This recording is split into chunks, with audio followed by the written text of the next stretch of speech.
Erica Kirk, the widow of Charlie Kirk, spoke emotionally and forcefully, saying that her husband's legacy would continue and speaking about how he touched the lives of millions of supporters around the country. She also spoke personally about not knowing how to tell their children, aged 3 and 1, that their father was dead. But she also said that his mission would continue. She promised that his radio show, his podcast, his campus college tour, all of that would continue despite his death.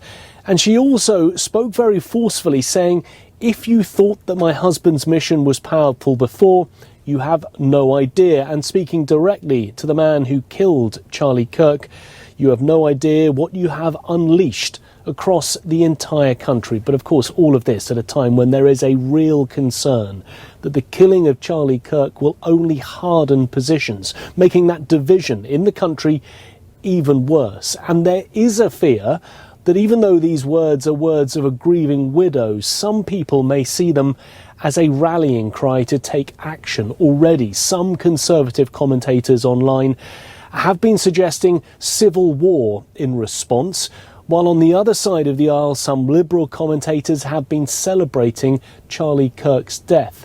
Of course, not feeling that his conservative views align with their thoughts and ideas for the country at all. The Utah Governor, Spencer Cox, has tried to dial down the temperature and the rhetoric, saying to both Democrats and Republicans there is a choice, telling them to choose a different path and not resort to violence or harden divisions. In terms of the suspect, Tyler Robinson, a 22-year-old Utah resident, is due to be formally charged in court on Tuesday. That will be his arraignment, currently facing multiple charges, including aggravated murder, causing bodily harm with a firearm, and obstruction of justice. Interesting to note, there are no hate crime charges in that, because that relates to a victim's race or religion, not their politics, and he is likely to face state charges rather than criminal federal charges. That would mean that he would end up in a state court where television cameras are allowed.